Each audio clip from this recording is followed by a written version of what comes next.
म्हणजे आम्ही आता ते गाडीचं सोडायचे डेट. बरं सर, गाडी सोडू द्या. पण आदेश कोणाचे? आदेश कोणाचे?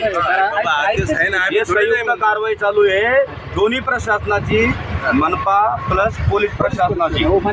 पण आता ज्या पद्धतीनं हे काही रेस होतात लोक, हे चुकीच्या पद्धतीने तुम्ही येऊन आणि हे सर येऊन थोडं शांततेने बोलताय. पण याच्यापूर्वी जर सगळे रेस होण्याचा विषय नाही. थोडा भावनिक विषय काय असतो हॉस्पिटलचा. आम्ही समजून घेतो ना. अहो, मी अजून बोललो नाही, ते बोलू नका तुम्ही. ऐका ना, तुमचा जो विषय झाला ना, मी तर अजून बोललो नाही शब्द.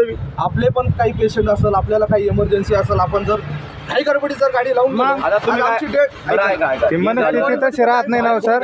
त्या टायमिंगला कव्हर करणं राहतं ना. नाही काय आतमध्ये जाण्याला ॲम्ब्युलन्सला त्रास होतो. म्हणून कॅमेरा लागलेला समोर काढून त्यांच्या तक्रारीनं मान्य आम्हाला जी डेड बॉडी आम्ही घेऊन गेलो 4.5 लाख रुपये त्या हरामखोरांनी बिल घेतलं. पोस्टमॉर्टम संपती आम्हाला घाटीत जावं लागत असेल तर त्या आता उद्यापासून त्याच्यावर एक पॉईंट टाका मग तुम्ही आता करू ना. तुम्हाला पार्किंग असतानाही तुम्ही बाहेर लावताय गाड्या. उद्या 100% आम्ही ती कारवाई करणार. म्हणजे आमच्या संघटनेच्या वतीने तिथे आम्ही आंदोलन करणार. त्यात काही शंका बरोबर आहे ना. ऐकताना देऊ.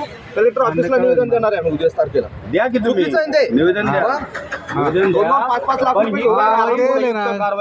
5-5 लाख रुपये घेऊन राहिले आणि तेच कंप्लीट करून राहिले का? संबंधित नातेवाईकाच्या गाड्या तिथे उभं राहतात म्हणून मोठे मोठे दुकानदार पर्यंत 2 मिनिटं झाला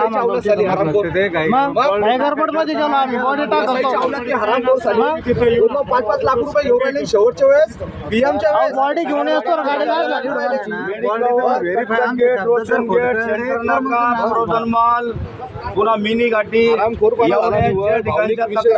फक्त धंदा झालेला केलेल्या आहे. तिथल्या गाड्या उचलणार गव्हर्नमेंट. तारखेला आम्ही आयुक्त साहेबांना, तुमच्या आयुक्त साहेबांना भेटणार. तुम्ही भेटा, बोला त्यांना, सरांना बोला, तुमचा मार्ग मोकळा होईल. आम्हाला घाटीत जायचंय पीएम साठी बोलू राहिले हे वेगळं आहे. आमची ती गाडी होती. आमचं ते नाही. आंबेडकर दोन्ही स्कॉर्पिओ द्या. नाही रिक्षा ही गाडी यांची ऍक्ट आहे. चला आम्ही आत्ताच आहे बघा वाटी लावून आलो. बरोबर आहे. तुमचं आता पेशंट गेलं हे तर आम्हाला मान्य आहे ना. आम्ही काही नकार थोडी देऊ राहू त्याला. 2 मिनिटं तुमची गाडी उचलली. हे 2 मिनिटं. बरं मला सांगा, तुम्ही पुण्याला गेले का? मग तिथे किती मिनिटं उचलते गाडी? शेवटी थोडंफार तुमच्या ठिकाणी आम्ही काय केलं